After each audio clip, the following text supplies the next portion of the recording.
नमो शेषे संगते नमो।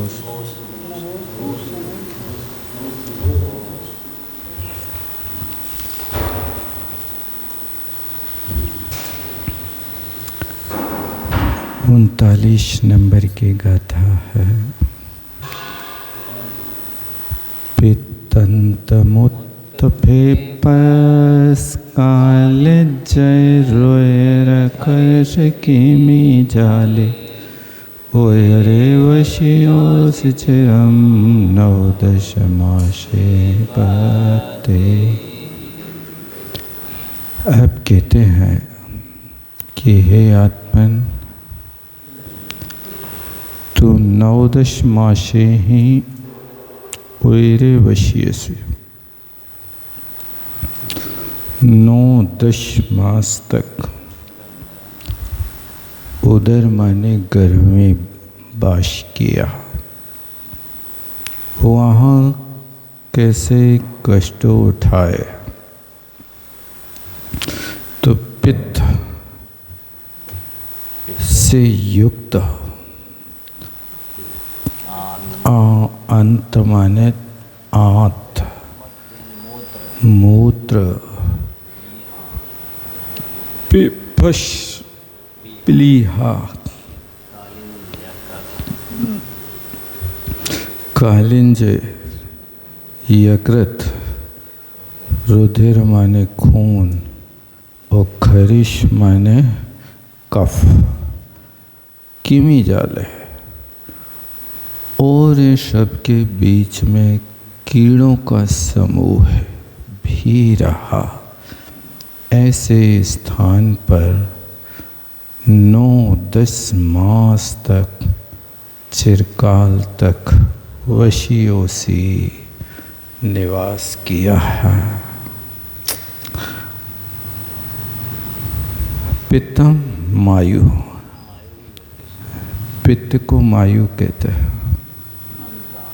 अंतराणी परितंति है, आंत जो होती है उसको आंत कहते हैं। मूत्र, प्रस्राव, पेपश, प्लीहा, यकृत, उदरियो जलाधारो हृदयस्य दक्षिणे यकृत कालखंडम क्लोम वामी प्लीहा। अब कहते हैं 2 चीज़ें होती हैं, एक यकृत होता है और एक प्लीहा होता है। तो जो पेट में पानी का आधार और हृदय के दक्षिणी ओर जो होता है उसको यकृत कहते हैं। और कालखंडम यकृतम क्लोम वामे, और जो बाईं साइड होता है उसको प्लीहा कहते हैं। पुष्पश्चेति वैद्या, इसको पुफस भी कहते वैद्य लोग। यकृत माने लीवर, प्लीहा, बरहल इति देश्याम। इस प्रकार से इसका नाम कहते हैं देश्याम, माने कुछ देशों में बरहल भी कहा जाता है। यकृत को बरहल भी कहते हैं। रुधिर प्रसिद्ध है। खरिश, अपक को बिट मिश्र रुधिर श्लेष्मा खरिशा, यानी जो जिसको अपन नाव कहते ना, वो अपक को विट माने विष्टा के साथ मिश्र हो करके खून निकलता है, कफ निकलता है, उसका नाम खरिश होता है, बिना पित्त का। खैरिवीति देशात, कुछ देशों में इसको खौरी भी कहते हैं। क्रमीय से 2 इंद्रिय आदि जीव का समूह उदर में हो जाता है। लट आदि जीव हो जाते ना पेट में काटते।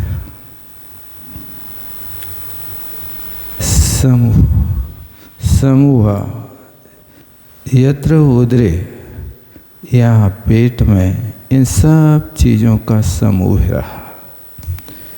पित्त, आंत, मूत्र, फुफ्फस, कालीय, रुधिर, खरिश, खरिशय, कृमि जाल उसके बीच में, उदर में कुक्षी के बीच में, उदर कहें या कुक्षी कहें दोनों एक अर्थ में, ऐसे स्थान पर निवास किया है तुमने चिरकाल तक। बहुत लंबा काल होता 9 माह का। अनंत गर्भ ग्रहणापेक्षा चिरकाल, यानी ऐसे दुख तुमने एक बार नहीं, अनंत गर्भ में आए और अनंत गर्भों की अपेक्षा चिरकाल कहा जा रहा।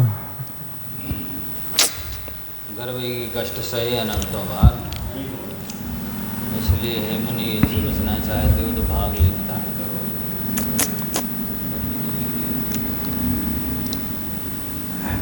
हाँ, यदि इनसे बचना चाहते हो तो भाग लिंग धारण करो। उदर मध्य दीर्घकाल अंत गर्भ चिरमिति विशेषण। 9वीं 10वीं, कुछ जीवों को 10 मास भी लग जाते हैं। जीवनधर महाराज को 10 मास लगे थे गर्भ में, 10वें महीने में उत्पन्न हुए थे। जीवनधर 10वें मास में।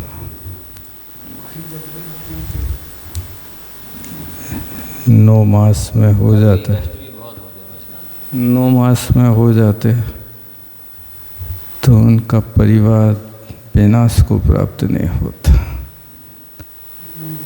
पूरा परिवार विनाश को प्राप्त हो गया, राज लुट गया, पिता मर गए, सब कुछ लुट गया ना जीवनधर का। तो 10वें महीने में होते। हाँ, 9वें महीने में होते तो पिता भी मिल जाता, राज्य भी मिल जाता देखने को।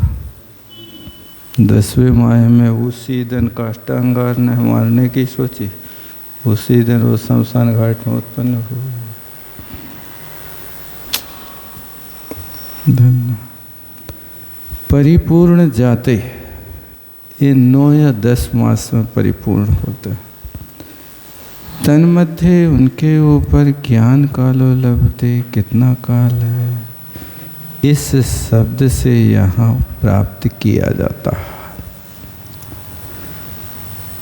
द्वि संगठे मसणम आहार्यमायवोत्तमन्नन्ते छद्दिगरिसाण मच्छे जठरे वसियोषि जननीये।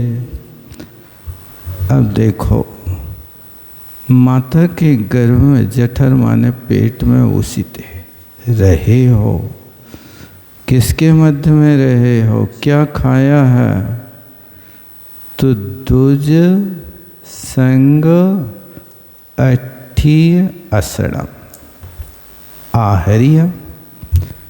देखो, अब माय पुत्र माता ने भोजन किया, अन्नते माने अन्न का सेवन किया, तो दुज माने कहते दांत, उन दांतों के संग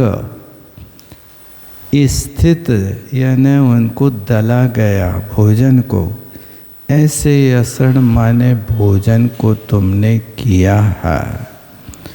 और खद्दी खरिशाण मज्जे, और जो सर्दी या खरिश कफ आदि के मध्य में उस पेट में तुम वसीयोसी निवास करते रहे।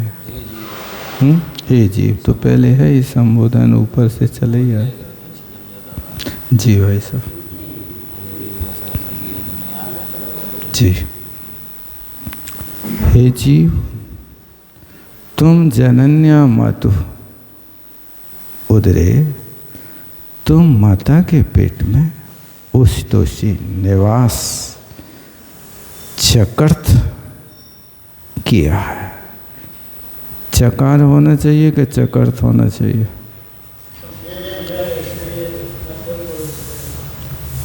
मध्यम पुरुष है, इसलिए तुम करता है। जीव का क्रिया नहीं है संबोधन का, तुम की क्रिया है। तुम चकर्थ, तुमने निवास किया। कथम होते जठरे छर्दी वांतम अन्नम, यानी जो बमन किया हुआ अन्न है उसको तुमने खाया पेट के भीतर। खरिसस्य अपक्वम दर दर मलम, अपक को कच्चा हुआ दर दरा मल, उससे रुधिर से लिप्त उसको छर्दी खरिश कहते हैं। वो छर्दी खरिश के मध्य में आप वहाँ रहे, अथवा यूँ कहें जठरे वस्तु से पेट में निवास किया। कुत्र वस्तु से उस पेट में कहाँ रहे? जहाँ पर छर्दी और खरिश ये दोनों बने हुए हैं, उनके मध्य में तुम रहते रहे। किम कृत्वा पूर्वम, तुमने पहले क्या किया? असनम भोजनम आहृत, आहार करके। कथम भूतम असनम, कैसा भोजन था? दुजानाम दंतानाम अस्थि अंकुराणाम संगे स्थितम, जो दांत हैं हड्डी के अंकुर की तरह बने हुए हैं, उनसे चरवड़ बेलायाम, चबाने के काल में, मातृमुखे, माता के मुख में दांतों के समीप स्थिर होकर के अस्थि के द्वारा स्पृष्ट उस उच्छिष्ट को सेवन किया। कौस्तोषी, कहाँ रहे? यन मात्रा भुक्तम तस्य अन्यस्य अंधे मध्य उस्तासी, जहाँ माता भोजन करती थी उस अन्न के अंत में मध्य में निवास करते रहे। अथवा मात्रान्नम भुक्तम ते त्वया, जैसे कहा है अंतर्वांतम वदन विवरे क्षुत्रशार्ता प्रतिच्छन कर्मायत्तः सुचिरमुदरा वैष्करे वृद्धग्रध्या निस्पन्दात्मा क्रमिसहचरो जन्मनि क्लेशभीतो मन्ये जन्मिन् नपि च मरणात् तन्निमित्तात् विवेशी। अब कहते हैं कि हे आत्मन, हे जीव, मरणात् तन्निमित्तात् विवेशी, सबसे नीचे कहा ना, मरण से क्यों डरते हो? इसलिए डरते हैं कि मरने के बाद जन्म लेना पड़ता है। तो कहाँ? अंतर्वांतम बदन विवरे क्षुत्रशार्ता प्रतिच्छन, ओ भीतर, वांत माने उल्टी के बीच में रहे। वदन विवरे, वदन माने मुख रूपी, विवर माने बिल, उससे क्षुत माने भूख, तृषा माने प्यास से आर्ता पीड़ित, उस भोजन की तुम प्रतीक्षण करते रहे। जो मुख से खुतला गया भोजन था उसकी प्रतीक्षा करते रहे, कब आएगा, कब आएगा। कर्मायत्त, कर्मों के अधीन होकर के, सुचिरम, दीर्घ काल तक, उदरावश करे, उदर रूपी विष्टाग्रह में तुम गृध्या वृद्धा उस तृष्णा से वृद्ध हो गए, तृष्णा की वृद्धि होती रही। निष्पंदात्मा, अब वो स्थान गर्भ में इतना छोटा था कि हलन चलन नहीं कर सकते थे। कृमि सहचरो, गर्भ में कौन तुम्हारा सहचारी था? तो उस गर्भ में रहने वाले कीड़े तुम्हारे साथ रहते थे। और जन्मनी क्लेश भी, तो ऐसे जन्म के दुखों से भयभीत होकर के जीव मन्ने में मानता हूँ कि जन्मनी अपि, अन्य जन्मों में भी मरणात् बिभेषी, मरण से डर रहा है कि मरण का इतना दुख नहीं जितना जन्म का है कि 9 महीने तक फिर कारागार अंधकूप में पड़े रहना पड़ेगा, इसलिए वो डरता है। अच्छा है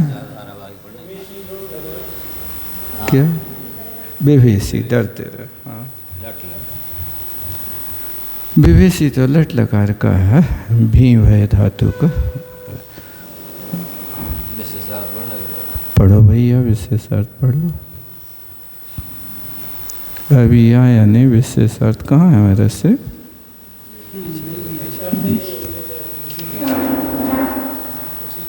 पीछे है। कौन सा विशेषार्थ? वही तो ठीक ही है, वो कोई खास है। चलो भैया धारावाहिक कर लो बस।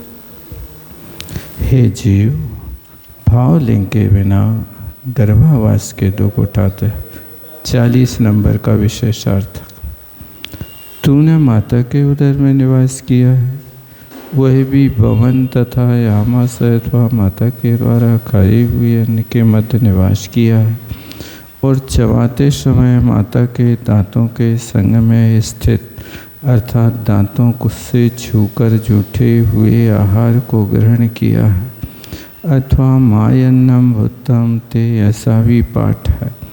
उसका अर्थ होता है कि इस जीव ने माता के द्वारा खाया हुआ तथा उसके दांतों से चर्बित जूठा अन्न ही खाया।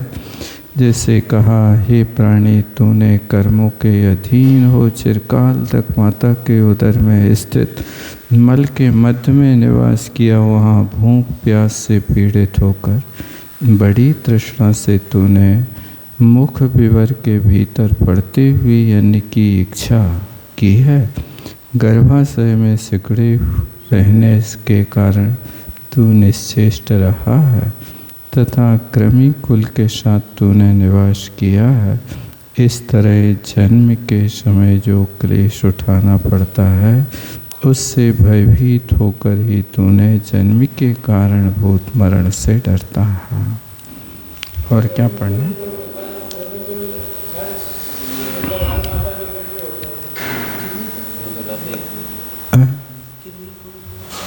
कीड़े होते हैं ना, कीड़े रहते हैं ना, कीड़े रहते हैं, वो तो है ही।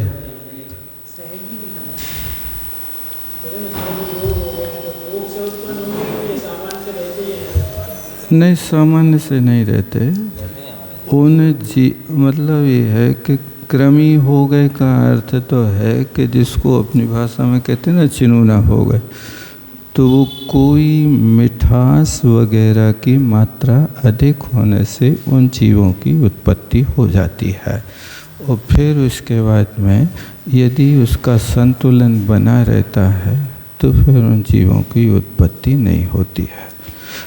कुछ मात्रा में तो होती है, जो मतलब उस स्थान पर रहते हैं, उनका निषेध नहीं है। शरीर में तो रहते ही हैं जीव।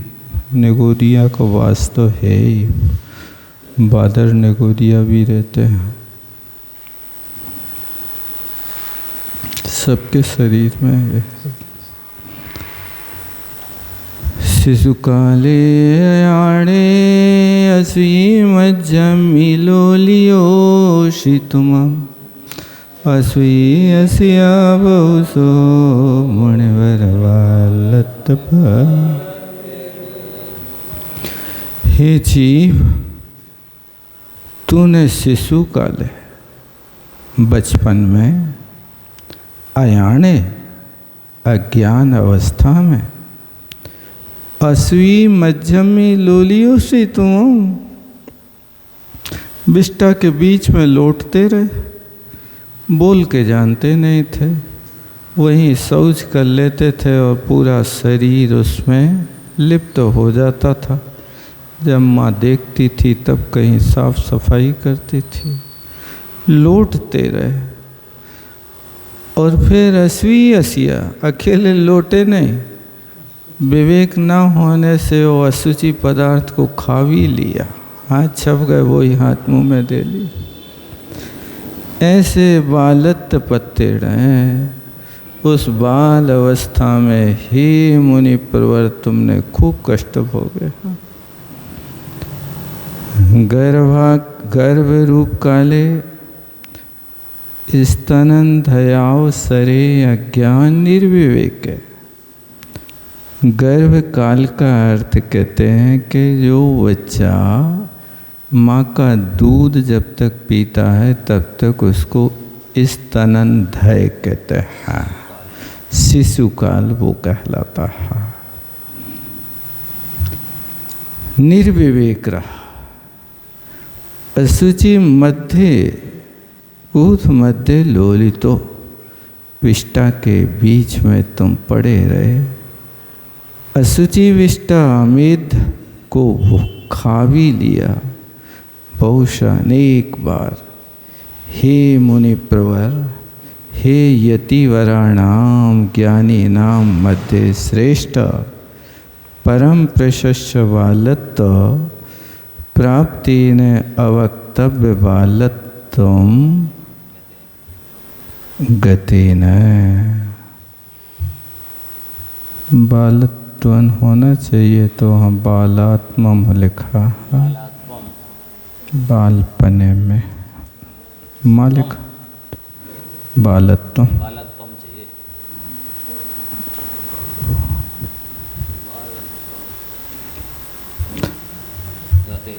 तथा चोक्तम जैसे कहा है,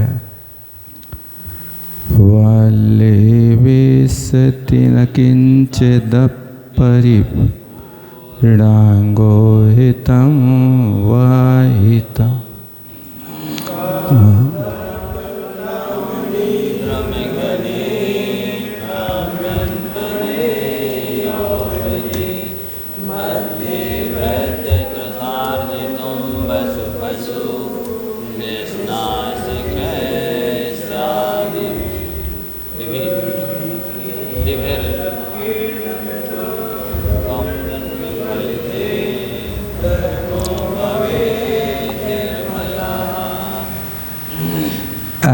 संबोधन करते हैं।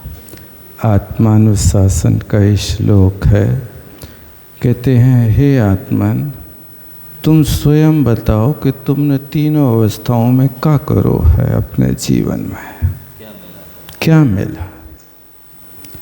वाल्य न किंचित अभिवेश्य, बालपने में ज्ञान ना लहो।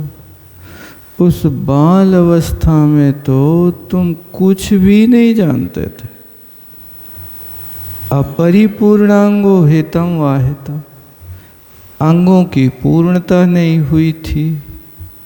सो हित रहित के विषय में किंचित अपि न वेश्य, कुछ भी नहीं जानते थे। और फिर यौवने बने। जब जवानी के जंगल में आए तो कहते हैं, कामांधा कामनी द्रुम घने खलु ब्राह्मण। उस जवानी के जंगल में काम से पीड़ित होकर के, अंधे होकर, स्त्री रूपी भयंकर वन में द्रुम माने वृक्ष होता है, घने वृक्षों में ब्राह्मण घूमते रहे। और ये तो मध्य वृद्ध त्रसार्जित वशु पशु क्लेशनासी। और कहते जब तुम्हारी प्रौढ़ अवस्था हुई, मध्य अवस्था हुई, तो तृषा वृद्ध, तृष्णा बढ़ गई। वसु अर्ज तुम, धन को कमाने के लिए पशु क्लेशनाशिम कृष्यादि भी, पशुओं की तरह तुम जुतते रहे। कहीं खेती करी, कहीं व्यापार किया। क्यों? वृद्ध तृषा, वो इतनी प्यास बढ़ी, तृष्णा की इतनी प्यास बढ़ी कि वशु और पशु, देखो ध्यान देना, वशु माने धन को कमाने के लिए पशुओं की तरह दुखी होते रहे। जैसे उन पशुओं के लिए ठिकाना नहीं, गरम रोड पे बैठे हैं, खाने की व्यवस्था नहीं, पीने की व्यवस्था नहीं, और बैठे हैं जहाँ तहाँ। इसी तरह व्यापार करने वाला व्यक्ति देखो फुटपाथ पे बैठ करके ऐसी भयंकर गर्मियों में वो 2-2, 5-5 रुपया के लिए आशा लगाए बैठे हैं, कोई आ तो जाएगा, कोई आ तो जाए। बेचारों के कई लोग तो ऐसे हैं जिनको छाता भी नसीब नहीं होता। कुछ ऐसे हैं तो छाता वगैरह लगा भी लेते हैं। क्लेशनासी, दुखी होते, मुश्किल से कमाते हैं, लेकिन शौक पूरी करते। एक व्यक्ति गरीब है, हाथ ठेला पे अपना बाल बच्चे पालता, किराए के मकान में रहता है, फुहारे पे हाथ ठेला में कपड़ा लत्ता बेचता है। अब 25 साल अपनी शादी के मनाए तो 4-5 लाख एक दिन में फूंक दे। उससे कहा तुम क्या कर रहे? अब जब मना लिया तो उससे कहा सो कहता महाराज हम बातों में तो आ गए, दूसरों की बातों में, कि 25 वर्ष में एक बार तो कछु खर्च कर लो अपन। सो 25 वर्ष बाद फिर से दूल्हा बने, 5 लाख की चपत लग गई, रेवे को ठिकानों नहीं है। 10,000 रुपया महीना के किराए के कमरा में रहता। हाथ ठेला रात को जहाँ रखा 250 रुपया किराए के लगा था। हाथ ठेला रखवाली के अकेले। और जहाँ दुकान लगाते हैं 100 रुपया उसका किराया लगता, 350 तो ठेले ही के लग जाते। ये जब उसने दशा बताई तो मैंने कहा वैसे पंक्ति लागू होती है वसु पशु क्लेशना से। क्लेश मात्र उठाते रहते हैं, हाथ में कुछ भी नहीं लगता। और वार्धक्य अर्धमृता, अब कहते बूढ़ापा आया सो अधमरे हो गए। अब बताओ जन्म फलते धर्मो भवे निर्मला। तेरा जन्म सफल होवे तो कैसे होवे? चारों पंथ तो तूने बिल्कुल यूं गंवा दिए। इसलिए सुन, धर्मो निर्मला भवे। तेरा धर्म निर्मल हो तो कहाँ से होगा? तूने तो सारा जन्म विफल कर दिया। आत्मानुशासन अच्छा वैराग्यप्रद ग्रंथ है, उसको हमेशा बढ़ने रहना चाहिए। अध्यात्म तो नहीं, लेकिन वैराग्यप्रद, इस शिक्षाप्रद है, सबसे अच्छी शिक्षा है। तो ऐसी ऐसी शिक्षाएं लिखी हैं गुणभद्र महाराज ने आत्मानुशासन। आचार्य शांति सागर जी ने लिखा है अपने चारित्र चक्रवर्ती में कि उन्हें आत्मानुशासन को पढ़ के ही वैराग्य लिया है। और इतनी तपस्या की तो उसी को पढ़ के की। बराबर। मनसठी सुख सोड़िया पित्तता सवत कुड़ी मद दुगम कुड़िम दुगंधम खैरिस वशपूयखे बिस भरियम चंते देवड़म। अब कहते हैं, हे आत्मन, इस शरीर रूपी उड़ माने कुट, कुटिया, जैसे कुटिया बनता है ना, वो कुटिया में क्या क्या रखा है सो तुम देख लो, विचार करो कि ये शरीर रूपी कुड माने, कुट शब्द का प्रयोग किया है। कुट माने कुटी होता है, घट भी होता होगा, घट कुट पुट आदि शब्द आता। तो ये शरीर रूपी कुटिया में क्या है? मांस, अट्ठी माने अस्थि, शुक्र, शोणित खून, पित्त और आंतों से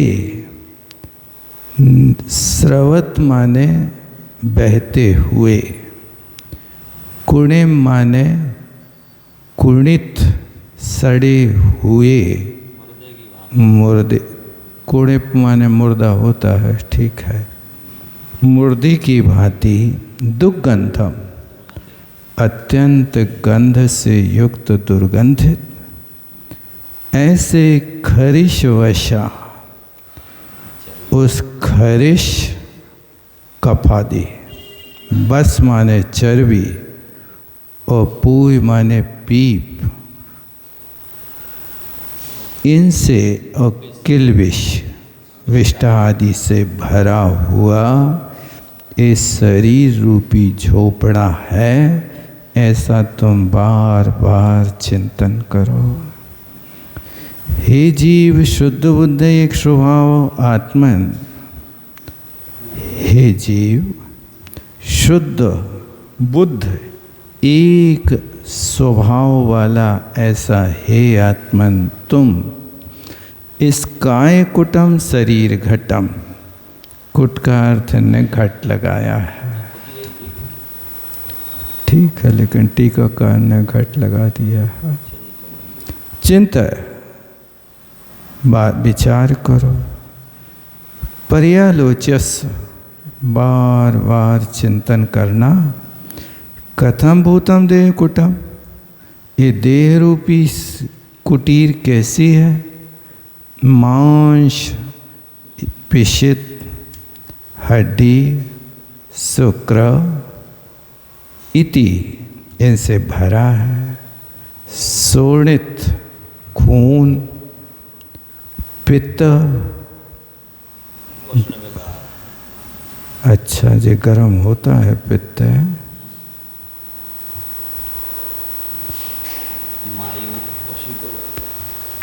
पित्त की प्रकृति गर्म होती है ना,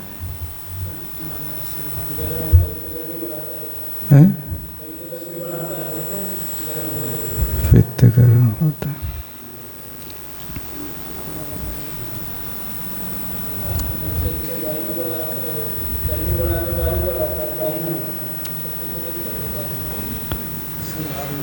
उष्ण विकार मायु इत्यर्थ। अंतराणी पुरी तंति, एतई स्रवत गलत बहते हुए षटित मृतकम सड़े हुए मुर्दा की तरह दुर्गंधित ऐसे पुनः कथम भूत पर्यायवाची शब्द हैं जो उनको छोड़ देते हैं। ऐसे देह रूपी कुटी का तुम विचार करो। ये अभी खैर इसका परिभाषा पहले भी बताई थी, यहाँ भी वही लिख दिया। बिना पका हुआ रुधिर मिश्रित द्रव्य वसाच बपा भेद। वसा को क्या है? वसा बपाच भेद, मतलब वसा हड्डी का एक भेद है, चर्बी जिसको कहते हैं। हाँ, इति शुद्ध मांसवेद इत्यर्था पूयम विनष्ट रुद्र। अच्छा, जो सड़ा खून होता है वो पीप बनता है। पीप नहीं होती, मतलब शरीर में विकार हो जाता खून का, वो भी। हाँ, तो खून का विकार है। पूयति पाठे अपवित्र, पूई पाठ गलत है। किल्बिषम चे कलमशम एतई भरितम पूरितम, इससे शरीर भरा हुआ है। भाव विमित्तो मुत्तो हृदयमुत्तो बंधवाय में तेरा ये भावे ओण उच्चसो गंधम अभ्यंतरम धीर। हे धीर वीर मुनि महाराज, तुम भाव विमुक्त हो, भाव लिंग से रहित होकर के। मुत्तो मरे, हृदय मुत्तो मुक्त हुए ना मुक्त हुए। क्या कह रहे हैं? जो मुनि भाव से मुक्त है वही मुक्त है।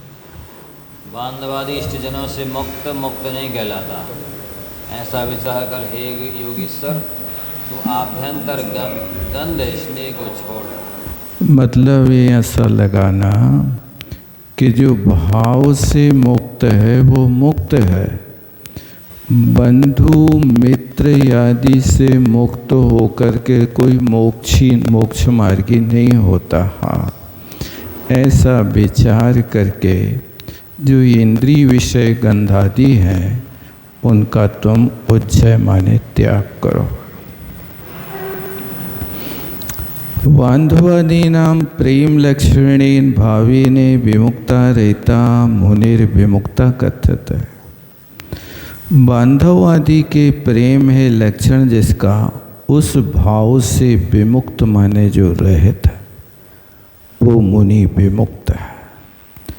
न चै नैवं मुक्तो यतिरुच्यते, उनसे जो मुक्त नहीं है वो यति मुक्त नहीं कहलाता। कीदृशा बांधवादि कुटुंबी ने मुक्ता त्यक्ता मुक्ता उच्यते। जिसने बांधवादि के राग को त्याग कर दिया वो मुक्त है, वही मुक्त कहलाता है।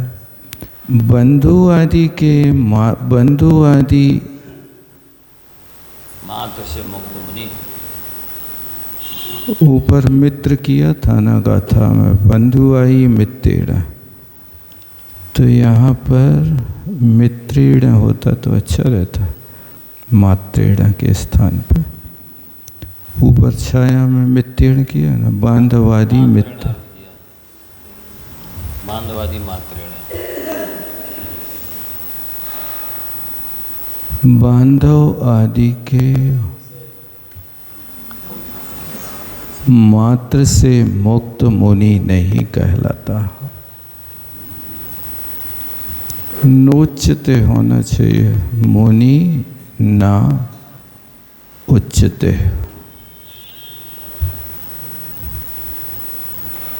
मुनि 9 एको की मात्रा और चढ़ाना चाहिए,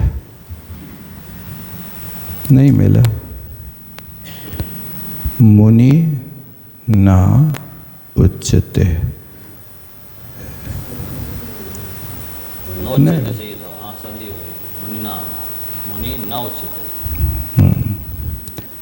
वो की बात है। तरी क्यों उच्चते? गृहस्थ ये हो तो गृहस्था ये उच्चते, गृहस्थ ही कहा जाता। इति ईदृशम अर्थम भावयित्वा, इस प्रकार के अर्थ की भावना करके सम्यक क्या है? विचार्य है, विचार्य, अच्छी तरह से विचार करके, विचार करके परित्यज, त्याग करो, कम गंधम परिमलम वासना भावना को। कथम भूतम गंधम? अभ्यंतरम मनसी स्थित वांधवादि स्नेह को हे धीर, हे योगीश्वर तुम त्याग करो। ध्येयम प्रति धियम बुद्धि ईरियति प्रेरयति इति धिया, अच्छी परिभाषा है।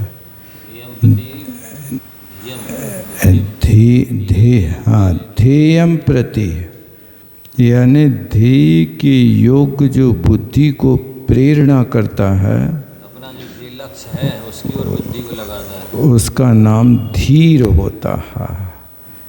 ये धीर की अच्छी परिभाषा है। देहादिचत्त संगो माणिक सायण कलुषो धीरा अत्तावणेन जातो वाहुलिकितया का। अब कहते हैं, क्या कहते हैं? हे धीर, हे मुनि प्रवर, देहादि चित्त संगो, इस शरीर आदि से मोह छोड़ो, स्नेह छोड़। देखो, माणिक सायण कलुषो बाहुबली कित्ती कालम अत्ता वेण जातो। अच्छा दृष्टांत दे रहे हैं कि इन्हें शरीर आदि से स्नेह तो छोड़ दिया बाहुबली ने, लेकिन मान कषाय से पीड़ित होकर के कितने काल तक आतापन योग सहना पड़ा। अत्तावडेण जादो बाहुबली, कितनी कालम, कितने काल तक? 1 वर्ष तक खड़े रहे एक स्थान। देहा शरीरम आदि शब्द से हस्ती, अश्व, रथ, पदादि समूह सब कुछ थे। पुत्र, कलत्र आदि बंधुवर्ग, इन सब का परिग्रह त्याग करके निष्परिग्रह बन गए थे। लेकिन संजुलन मान के उदय से, मानिन ईसत कसाय से कलुषित होकर, मलिन होकर, हे धीर, आतापनीन योगेन, आतापन योग से उद्विकाय सर्गण, खड़े होकर के बाहुबली स्वामी कितने काल तक, कितने वर्ष तक कलुषित रहे, ये संबंध लगाना। 1 ही साल तो हुआ था, कितने साल क्यों लगे?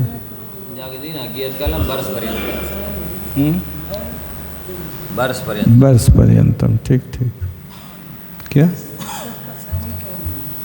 संजुलन का नो कसाय नहीं, संजुलन कसाय के देशघाती का उदय होता 6ठे 7वें गुण स्थान में, इसलिए देशघाती को ईसत कसाय।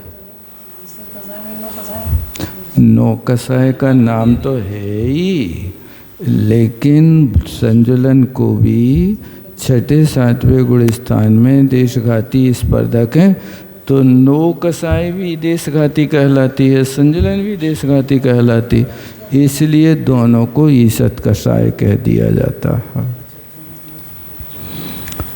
देशघाती के उदय की अपेक्षा से। चक्रम विहाय निज दक्षिण बाहु संस्थम यत्प्राव्रजन्ननुतदैव सतेन मुञ्चेत् क्लेशं किलाप्य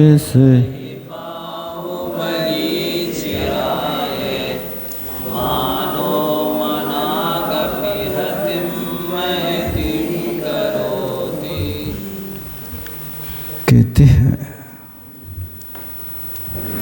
निज दक्षिण बाहु संस्थम चक्रम विहाय। कहते हैं कि जो निज माने अपनी, दक्षिण माने दायां बाहु, दाहिनी हाथ में स्थित रहने वाले, संस्थित माने रहने वाले, चक्रम विहाय, चक्र को छोड़ करके यत प्राव्रजन ननु तदैव सतेन मुंचित, सो वे उस समय प्राव्रजन दीक्षित हो गए, उसी समय तदेव तेन मुंचित, उसी समय दीक्षित हो सकते थे, मुक्त हो सकते थे। बाहुबली किल चिराय क्लीसमाप, किलाप में से संधि विच्छेद करना, देखो किल आप क्या है?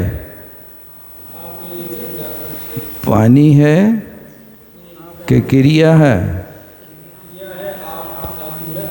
आप माने क्रिया, आप लरी धातु का रूप है, आप नोती, आप नुता, आप नुवंती। तो क्या कहते हैं? बाहुबली दीक्षित तो हो गए, लेकिन चिरकाल तक क्लेश को प्राप्त हुए।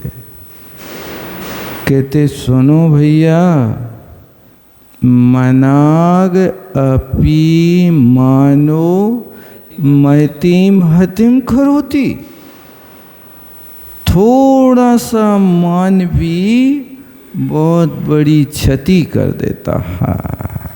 अच्छी नीति है। मानो मनाग अपि हतिम महतीम करोति, थोड़ा सा मान भी चिरकाल तक तपस्या करने के बाद ये बहुत अच्छा, उसी समय मुक्त हो सकते हैं, उसी समय मुक्त हो, मान की वजह से क्लेश कर सकते।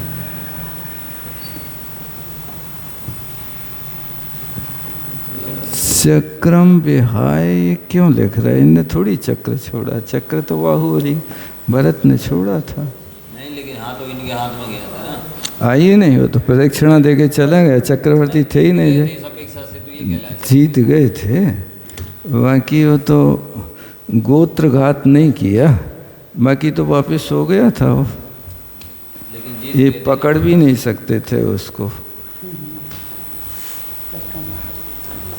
ये तो अर्ध चक्रवर्तियों का होता है कि नारायण प्रति नारायण का युद्ध होता है, तो जब प्रति नारायण चलाता है तो नारायण के हाथ में ही आ जाता है, लेकिन चक्रवर्ती के साथ ऐसा नहीं होता।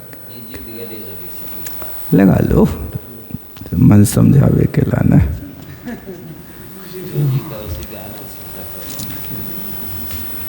बस इतना ही रहना देता है। वाणी के ज्ञान से सूझे लोकालोक, सो वाणी मस्तक धर्म सदा।